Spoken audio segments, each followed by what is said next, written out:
कहते हैं कि कड़ी तपस्या का फल भी अच्छा मिलता है और ये इसकी एक ताज़ा मिसाल है हरियाणा के जो है एक शख्स जिन्होंने हरियाणा से जो है साइकिल पे अपनी यात्रा शुरू की है और इस वक्त लगभग ये पहलगाम पहुंच गए हैं और हरियाणा से इन्होंने अपना जो है सफ़र है ये शुरू किया था, लेकिन साइकिल पे। ये चाहते तो ये कॉन्वॉय के थ्रू भी आ सकते थे, ये चाहते तो श्रीनगर तक ये हवाई जहाज़ में भी आ सकते, लेकिन इन्होंने चुना साइकिल और वो भी भारत का झंडा लेके, तिरंगा लेके ये जो है यात्रा पे चल दिए हैं। इनसे बात करते हैं। नाम आपका?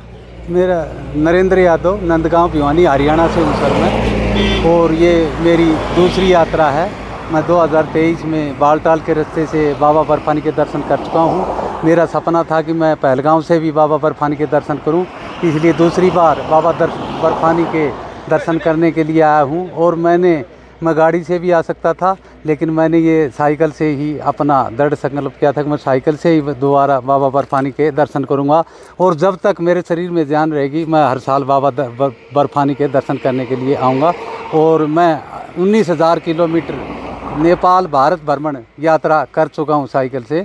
अभी मैं महाकुंभ से कावड़ लेके आया था फरवरी में। मेरे गांव के मंदिर बाबा पूर्णगिरी धाम नंदगांव में मैंने जलाभिषेक किया था। और हरियाणा की पहली कावड़ यात्रा मैं अमरनाथ से मेरे गांव तक हरियाणा में जल लेके जाऊंगा और बाबा भोलेनाथ को अपने गांव के मंदिर नंदगांव में जलाभिषेक करूंगा। तो ये बताइए, साइकिल ही क्यों चुना आपने? आप चाहते तो कॉन्वॉय के थ्रू भी आ सकते थे, आप चाहते तो हवाई जहाज़ तक श्रीनगर में आते, लेकिन साइकिल क्यों चुनी आपने? सर, साइकिल एक पर्यावरण का मैं संदेश दे रहा हूँ।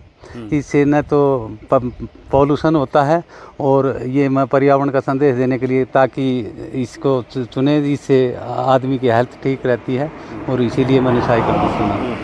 तो अभी आगे क्या प्लान है? जब आप पहलगाम पहुंच जाएंगे उसके बाद किस तरह से अपना सफ़र करेंगे?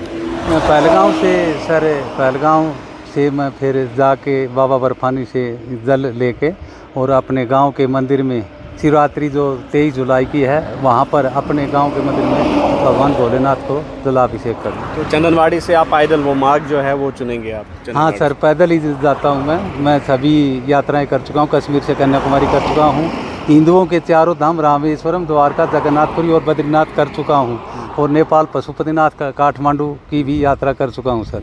तो शिव भक्ति की अनोखी मिसाल है ये, हम देख रहे हैं। तो क्या आपको लगता है कि कड़ी तपस्या का जो फल है वो भी अच्छा ही मिलता है? हाँ सर, ज़रूर कड़ी तपस्या फल मिलता है।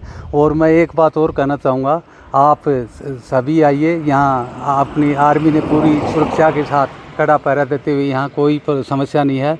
आप भी आइए, बाबा बर्फानी के दर्शन कीजिए, और भाईचारे को मैं यही संदेश देना चाहता हूँ। तो हम देख रहे हैं कि बीएसएफ भी सड़कों पर है, सीआरपीएफ भी, और उसके साथ साथ जम्मू कश्मीर पुलिस, और एक मजबूत सिक्योरिटी ग्रिड है। तो अभी आप जम्मू से कश्मीर पहुँच गए हैं, तो किस तरह का आप पूरा ये प्रतिक्रिया कर सकते हैं? किस तरह का जो वातावरण है, माहौल है, वो बताइए। सर, ये मेरी दूसरी यात्रा है, तो मेरे को तो आज तक किसी ने कुछ नहीं कहा। बिल्कुल आराम से, प्यार से, भाईचारा की तरह लोग एक्सेप्ट करते हैं, और कोई प्रॉब्लम नहीं है। सिक्योरिटी की किस तरह? सिक्योरिटी तो ये आप समझो, कदम कदम पे आर्मी लगी हुई है, और जेंड के पुलिस भी कदम कदम पर आपको मिलेगी। यहाँ पर कोई समस्या किसी प्रकार की नहीं। तो स्थानीय लोग भी आपसे मिले होंगे रास्ते में कई जगहों पर, तो क्या उनका व्यवहार किस तरह का रहा? क्या कोई पानी को पूछा, चाय को पूछा, ऐसा बताइए। सर, यहाँ के लोग रास्ते में काफ़ी मिले, बीच बीच में प्यार से पूछते हैं आप कहाँ से हो, कैसे हो, मदद करते हैं। पानी की पूछ लें, पीछे भी एक बहन जी ने मेरे को पानी के लिए पूछा था।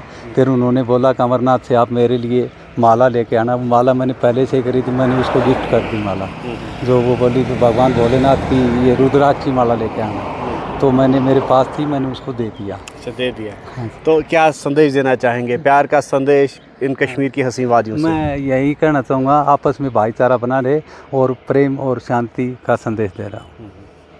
तो बिल्कुल ये अनोखी मिसाल जो है ये कश्मीर में ही देखने को मिलती है, और इनका न सिर्फ ये मजहबी अकीदा है, न सिर्फ शिव भक्त है, और एक तपस्या के तौर पर साइकिल का सहारा लेकर ये बाबा अमरनाथ की यात्रा के लिए निकले हैं, बल्कि इससे एक ये मैसेज दे रहे हैं जो कि एनवायरनमेंट रिलेटेड है, पर्यावरण रिलेटेड है। ये कि जो पोल्यूशन है, राइजिंग है, जिसका ग्राफ जो है तेज़ी से बढ़ रहा है, और साइकिल के थ्रू ये कहीं ना कहीं जो एनवायरनमेंट को बचाने की मैसेज भी दे रहे हैं, और साथ ही साथ जो कम्युनल हारमोनी है, भाईचारा है, उसका भी एक ये पैगाम यहाँ से दे रहे हैं। न्यूज़ 18 के लिए आफाक शाह के साथ पहलगाम से मुदस्सिर कादरी।